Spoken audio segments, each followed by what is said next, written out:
Good morning, children, and welcome back to the biology class. How are all of you? Hope you're fine. Yes? Right. Children, today we'll be doing lesson number 13 from your science textbook. Why do we fall ill? Now, can I ask you a question? Are you all healthy? Yes, I can hear all of you saying yes. Okay. Are you all disease free? That means whether if you're suffering from any kind of disease or not. So you're disease free? Yeah, I can hear yes and no both kind of answer from your side. Okay? Children, if you are not having a disease, that is if you are disease free, you're not having any kind of ailment or disease, does it mean that you're healthy? Yes or no? We'll see that, okay? Right? Now, health can be defined as a state of physical, mental, and social well-being. Once again, health is it's a state, children, of physical, mental, and social well-being. What are the conditions necessary for one being healthy? Yes, yeah, good food, hygiene, yes, right. So these are not only the factors which are needed for one's health. There are many, many more factors or many, many more issues regarding health, right? So the conditions necessary for good health are good physical and social environment, which includes clean surroundings, how you are living, in what condition you are living, good sanitation, proper garbage disposal. Okay, what is if you know you there used to be people who used to come and collect the garbages from houses long back. Now it is not prevalent. I don't know why. Yes, they used to come and collect. Nowadays they are not collecting, or they come, or if they collect also, they go and dump in a particular place, one place. There are also people living nearby those areas where people go and dump these garbages. Okay, what will be their condition of health of those people? Okay, let us come back again. Okay, why the people are not coming and collecting the garbages? There is no people appointed to come and collect. Yes, so it's the government also's responsibility. It's a government's responsibility to appoint people to come and collect garbage and also dispose it properly. Clear? Okay. So what will happen if the garbage keeps on collecting in a particular place or one place or near your house? Definitely it is going to affect your health. Right? So the physical environment depends on the good sanitation, proper garbage disposal, and clean drinking water supply. Second thing is good economic condition. What do you mean by good economic condition, children? Now we all have very good. We have very nice house to live in. We have nice food to eat 3 times a meal, more than 3 times a meal. Right?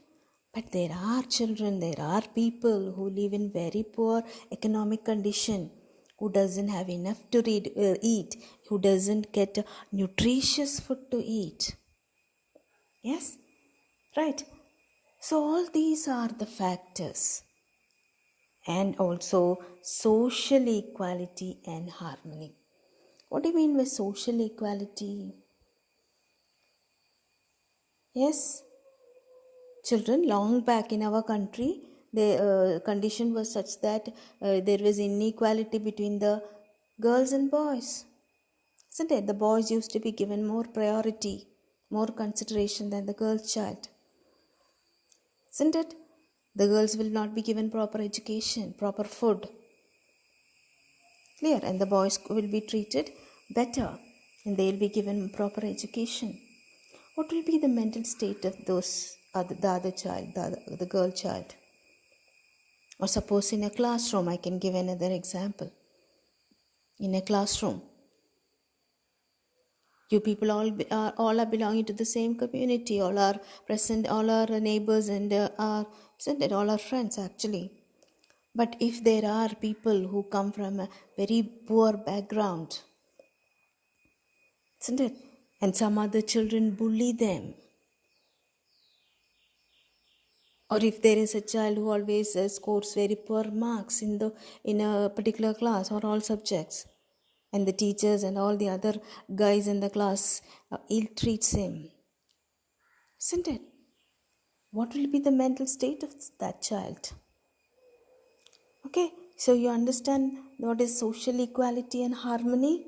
Yes, for another example also I can give. If there is a father who always comes home drunk and always beats his wife and children, what will be the condition of the children growing in such poor family background?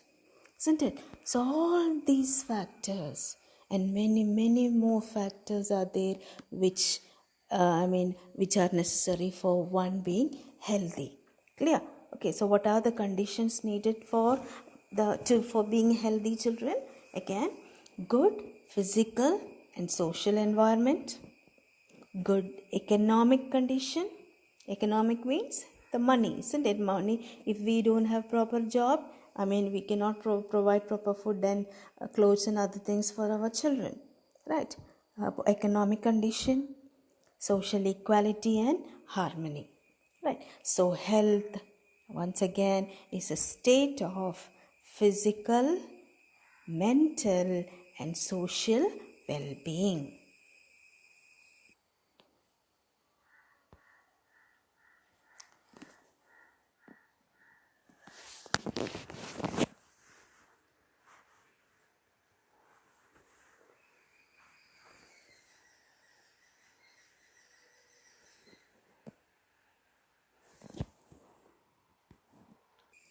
Now we'll see the difference between health or healthy and disease free.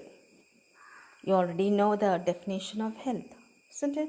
So it is a state of physical, mental and social well-being.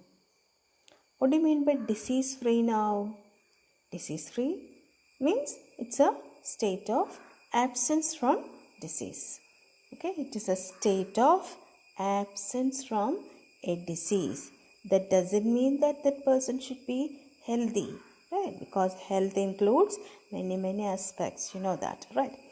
It refers to the individual, physical and social environment. It refers only to the individual, right? Healthy means the individual has good health, right?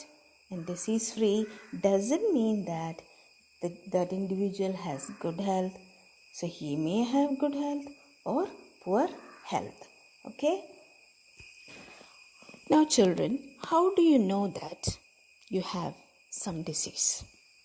Yes. Yes. That is, you may see when you are having some kind of disease inside you. You know, there are many organs in your body, many systems in your body, and each of the systems does a particular function. You know that, right? If any one of the organs or this organ system is affected, it will show some kind of, yes, symptoms, right? Shows symptoms.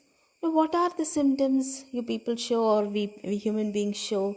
Can you name some symptoms of diseases, different diseases? Yes, fever. And fever, you know, children, for all the diseases, almost all the diseases, fever is a symptom. And if you have fever, it doesn't mean you have a very big disease inside you. It doesn't mean a person has cancer or a person has coronavirus or infected with COVID, right? Okay. He may have fever for many reasons. For a simple flu or cold also, the child or the person may get fever. Right. So fever is the one of the symptoms of all the diseases, almost all the diseases. Right. So fever is the symptom. Yes. Any other? Cough. Right. Cough. Then stomach pain, bruises. Yes. Bruises are there. Headache. Diarrhea. Diarrhea is a symptom for many diseases. For example, diarrhea you get when people suffer from cholera, typhoid, even food poisoning. So if a person has a diarrhea, it doesn't mean that the person has typhoid or cholera. Okay, so these are the symptoms what a person shows. So that when he has a disease inside, when his organs or when a part is affected, it comes out as symptoms, and it is the doctors look for these symptoms. Right, when you go to doctors, the doctors will ask you, or before his asking, we will just say, isn't it, doctor, we have so and so, so and so, so and so, like that we will say. Yes or no? Right.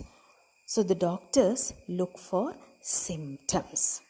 He may ask you, do you have cough? Do you have throat pain? Do you have running nose? Isn't it? Like that. And he will come to the conclusion that the child may have, or the person may have, a particular kind of disease. Correct? So what does disease look like? When a person is affected by a disease, either the normal functioning or the appearance of one or more symptoms of the body changes for the worse. These changes give rise to signs or symptoms of the disease called as symptoms. Okay, right. On the basis of symptoms, children, yes, there are two types of disease.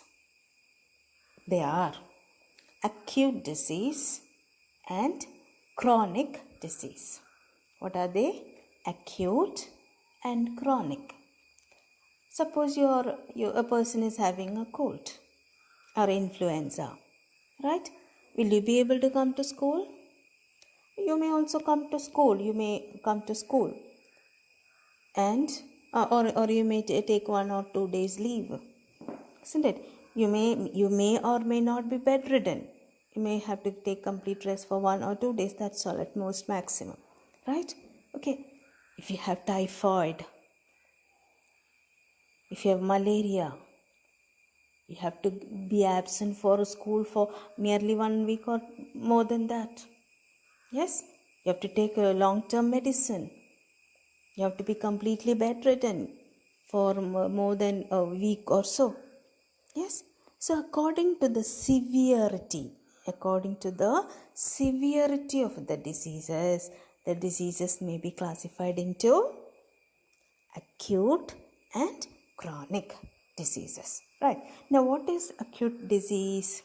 These are the diseases which last only for a short period of time and does not have long-term effect on health.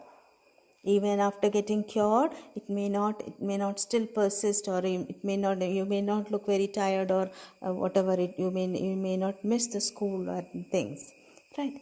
Chronic diseases are diseases which last for a long time and has long-term drastic effect on health.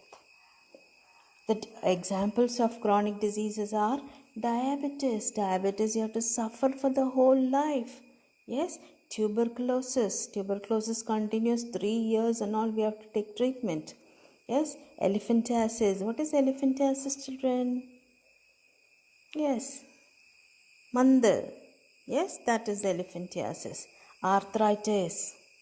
As people get older, we get knee pain, knee joint pain. We cannot walk, we cannot climb stairs.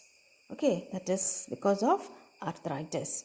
Cancer, isn't it? It may take one's life also, cancer and all.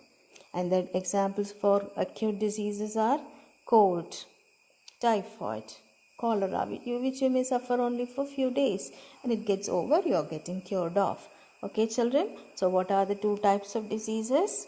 They are acute disease and chronic disease.